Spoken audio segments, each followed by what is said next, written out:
Hi guys, and welcome back to my channel, or if you're new here, welcome. My name is Heather, and on this channel we like to walk a very fine line between a shopping addictive makeup monster and a responsible adult with a makeup hobby. Now, I really enjoy eyeshadow singles, duochromes, multichromes, blush, highlight, lip gloss, basically everything except pressed glitter, and today is just a fun little video going over 10 palette icks. So if that sounds like something you're interested in, stick with me, we're getting into it right now. If I remember correctly, this video was inspired by a video I was watching of Brittany Ray's, and she was reviewing I think she was reviewing an Ensley Rain palette, and it had those little like cutout divots on the side of the pans, and I was like, I don't like those. And then I was like, maybe I should make a list of all the things that I don't like about eyeshadow palettes, and we can just talk some trash for a little bit. So that's what we're doing. So I'll say number one is those little divots on the side of your eyeshadow pans where it makes it easier to pry the pans out if they're magnetized. Like, I have a magnet. I can get them out. You can just put them in a regular circle. I don't need this extra divot on the side. That divot makes me crazy. I really dislike it. And when I see palettes with that, I think it looks cheaper than what it should. Like, I think it cheapens the look of the palette. So for me, that was ick number one. Ick number two, pressed glitters, which almost every brand is guilty of at some point or another, and those Petri dish shades that Huda Beauty insists on putting. She has put them in her Naughty palette, she put them in her Rose Quartz palette, she's had them, which other palettes has she put them in? She's put them in a bunch of palettes. And the problem with that is then a bunch of like drugstore brands and indie brands have taken that and run with it. So now there's a bunch of different brands putting Petri dish shades in their palettes, and I dislike that. They crease like crazy, they don't like dry down, so it's really just an unusable shade for me. My third palette ick is like weird clip art or busy packaging.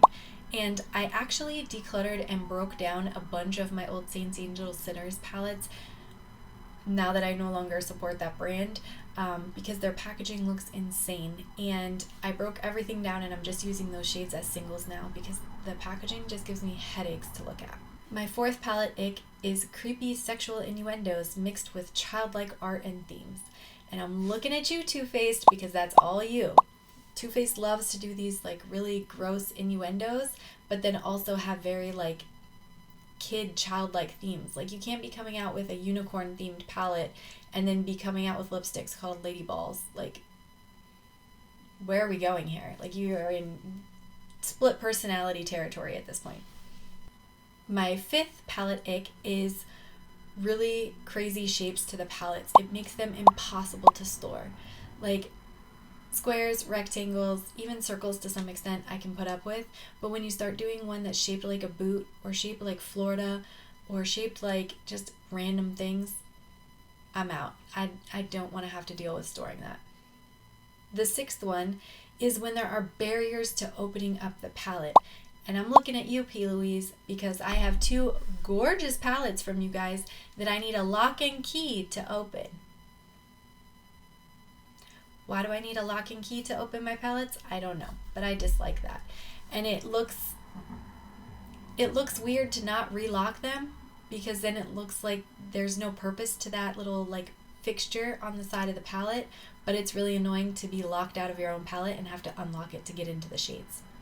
Another ick for me is when brands constantly switch up the size and orientations of their palettes. So if they make an 18 pan circle palette that's like 3 rows of 6, and then they make a 24 pan palette with square pans, like, you don't have to keep everything the same for forever, but some consistency is helpful. For example, Odin's Eye has a sort of consistent 15 pan palette setup that they use, and they now have a 16 pan for like the square palettes like they did for the Christmas launch. They have some shapes and sizes that they continue to go back to. I really like that. But there are some other brands that just kind of bounce from one setup to another, one layout to another, and it just really irks me. The eighth ick that I have on my list is weird shaped pans. I remember very distinctly there was a palette, and I want to say it was Rude Cosmetics, but I'll have to go back and see if I can find a picture, that the pans of eyeshadow were shaped like lightning bolts, and I just remember thinking, Like, how are you going to get your brush in that? How are you going to actually pick up product and make that usable? Such a ridiculous palette. The 9th palette ick is when the shade names are printed on the plastic insert that protects the shades when you first buy the palette.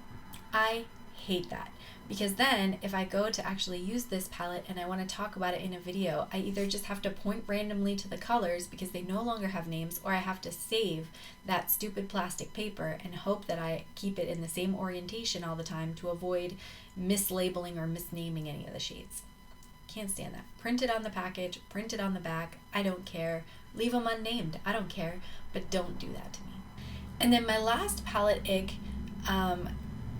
was inspired by Melt, and this is staggering your release dates so that people have to pay for shipping multiple times. And they did this most recently with the Nightmare Before Christmas collab. They had the Halloween Town, and then like a week later they launched Christmas Town. Like, you're not telling me that you couldn't have launched those two things at the exact same time so that people could order things together and only pay shipping once? That's what I thought. I think that's it for my list of icks. I would definitely be interested in hearing what are some things about eyeshadow palettes that give you the ick, that make you not want to purchase them, or give you pause to decide, do you really want to purchase it and put up with that thing or not? Definitely let me know in a comment down below. I want to thank you so much for watching. Don't forget to like and subscribe before you go, and I'll see you in my next one. Bye!